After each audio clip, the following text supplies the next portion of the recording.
নওগাঁর বাঘা মসজিদ রহস্যময় ভৌতিক স্থান। নওগাঁর বাঘা মসজিদ বাংলাদেশের একটি ঐতিহাসিক স্থাপনা, যা তার অসাধারণ স্থাপত্য এবং ইতিহাসের জন্য পরিচিত। 1566 সালে নির্মিত এই মসজিদটি স্থানীয় ও বিদেশি পর্যটকদের জন্য আকর্ষণের কেন্দ্রস্থল। তবে এর পাশাপাশি কিছু ভৌতিক কাহিনীর জন্য এটি পরিচিত, যা স্থানীয় জনগণের মধ্যে কৌতূহল ও ভীতি সৃষ্টি করে। বাঘা মসজিদের ইতিহাস। বাঘা মসজিদ নির্মিত হয়েছিল মুঘল সম্রাট আকবরের সময়। এটি একটি অসাধারণ স্থাপত্যশৈলীর উদাহরণ, যা বিভিন্ন নকশা ও কারুকার্যের জন্য বিখ্যাত। মসজিদের পরিবেশ এবং নির্মাণশৈলী দর্শকদের মুগ্ধ করে, তবে এটির সঙ্গে যুক্ত কিছু ভৌতিক কাহিনী স্থানীয়দের মধ্যে বেশ প্রচলিত। ভৌতিক ঘটনার বিবরণ।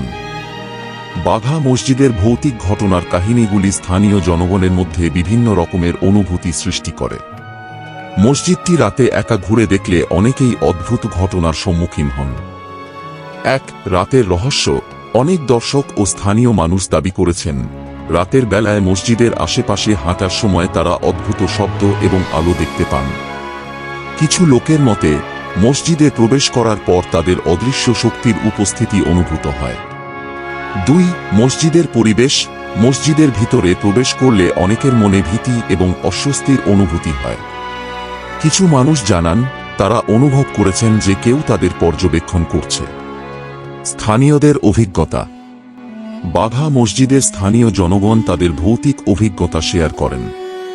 তারা বলেন, রাতে মসজিদে একা যেতে ভয় লাগে। অনেকেই জানান, তারা এখানে কিছু অদ্ভুত ঘটনার সম্মুখীন হয়েছেন, যা তাদেরকে ভীতির মধ্যে ফেলেছে। নওগাঁর বাঘা মসজিদ শুধুই একটি ঐতিহাসিক স্থাপনা নয়, বরং এটি ভৌতিক কাহিনীর একটি কেন্দ্রস্থল। স্থানীয়দের মধ্যে প্রচলিত এসব কাহিনী এবং ঘটনার জন্য মসজিদটি রহস্যময় হয়ে উঠেছে। যদিও অনেকেই এই কাহিনীগুলি মজার ছলে গ্রহণ করেন, তবে এগুলি সত্যিই স্থানীয় সংস্কৃতির একটি দিক। বাঘা মসজিদের ভৌতিক গল্পগুলি পর্যটকদের জন্য নতুন অভিজ্ঞতা সৃষ্টি করে এবং এই স্থাপনাটির প্রতি আকর্ষণ বাড়িয়ে দেয়। সাবস্ক্রাইব করতে ভুলবেন না, কারণ রহস্যের জগৎ প্রতিদিন নতুন নতুন কাহিনী নিয়ে হাজির হয়।